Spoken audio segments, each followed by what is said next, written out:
Bodiwane n'umunyakayanza w'iwacu ariko ivyo ku gatumba bigaca bihera twamenyanye na Double J before.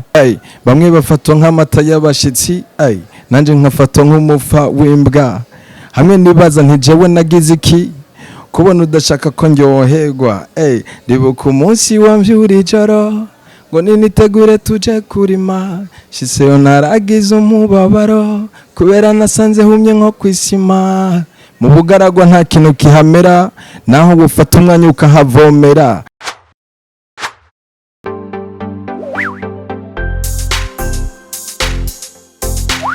Oh, it's a big man thing. Pull up on the corner, man, a swing. Boy, them I wonder how me do it. So me tell them I'm a king. Jump to this and make you bounce it, bounce it, bounce it. Hey, so me say me living good, yes me good. Bad man are rude. Want with the rhythm make you dance how you should. We bad man pon the roof on the roof. It Bagalanta. Yo, wagwan people them call me Rap Yuda, Rap Commando, aka Rap Tai Chi in the nation.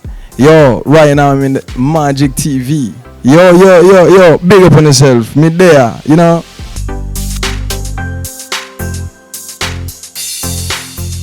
Bodiwane n'umunyakayanza w'iwacu ariko ivyo ku gatumba bigaca bihera twamenyanye na Double J before. Umva nje préfère Double J ariko Diwane no petit frère wanje akavyumva nabi yihangana.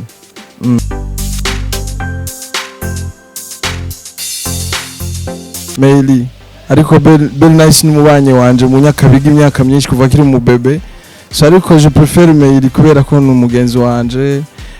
Sinoza ko no mutora imbere ya bel nice ari je namwe introduce muri game. Nje namuzanye nga ubwo rero kandi sinzi nyene biragoye. Mugabo natoye umwe kweri bihanganye.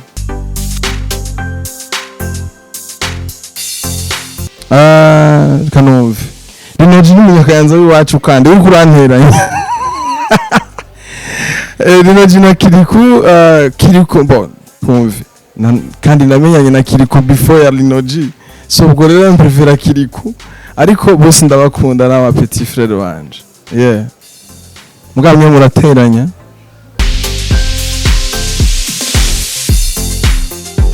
Bose n'abagenzi banje ariko no prefera Mona Warda.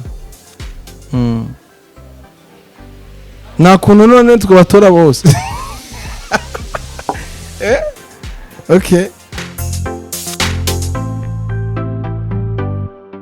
Je bose ndabakunda ariko nibaza yuko bivanye n'ubushuti dufitaniye Dramati niwe mbanzi imico yiwe mbanzi go bimeze niwe tuzinanye dimwe ariko bose niguzanje ariko nimba mwammitishije mwumwe notora Dramati sinzi ngo buvuze ngo ndamutore mu kuririmba mu mico yiwe je sais pas oya bose baririmba neza ariko navuze bivanye n'ubucuti dufitaniye sinibaza ko notora umuntu tudasanzwe turi proche ya Stanish na Shan Queen. Stanish ni kigenzi cyane gose kweri sana kabisa. Mugabo rero ifo ko twubahiriza abarejande bacu ba Shan Queen. Namwumvise naratangura kwambara ibirata.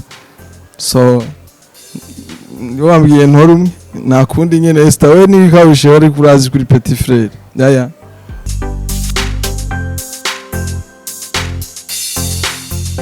Fizo na Sadbi. None kubera iki shaye ibintu biragoye. Kiragoye cyane. Mboje kubwanje to be honest nashaka ngene nababwiye uko Fizo ari yanyenspiye kugira rap mu buzima bwanje kugira ntangura umuziki. Sadbi n'umugenzi wanje wanashaka tuvugana kurusha na Fizo. Mugabo urumva je préfère Fizo parce qu'il m'a inspiré. Muri no mwanya nta wunyenspire. Ahubwo gusa baramotiva kuba ari abakozi dukorera kuri terrain imwe nkamenya ati nakari muri ibi na nakari muri ibi foko dupambana mugabo kunyenspira byari vyakera ntaratangura muri no mwanya turaba maybe abanyamerika aba Nigeria kubera bamaze kugira kure hano twese turacirondeze rega ariko gusa batwinspira abavuze ba Big Fizo na baroriro twakuze tubumva ba Dr Cloud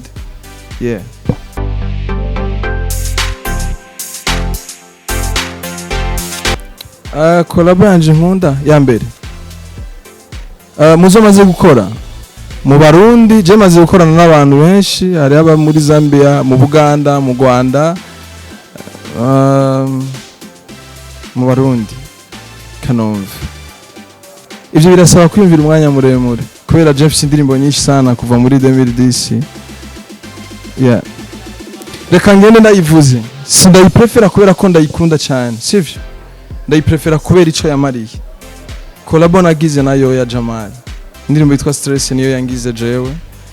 Kandi maze kwivuga inshuro nyinshi. Yo yaramblessinze. Ku ndirimbo twakoze nta na video ifise ariko yarangize umustar. Ni abantu bamenye izina ryanje. Mugabo ndafise n'izindi nkunda ariko reka ntori imwe muri izo zose kubera ko irafise ahantu yashikanye izina ryanje.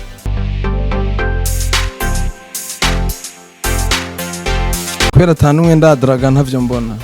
Yeah. Gusa jewe bose mbona ari beza. Ahubwo wowe rabo ncaguze umwe kubera nanje numva ego ubona gute. Ay, bamwe bafatwa nk'amata y'abashitsi, ay, nanje nkafatwa nk'umufa w'imbwa.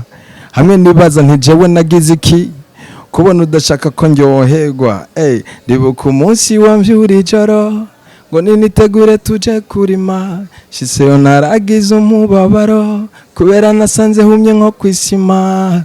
Mu bugaragwa nta kintu kihamera, naho gufata umwanya ukahavomera, naho wogira umujojo ntuhadonora, kiretse imashini zimba amabarabara.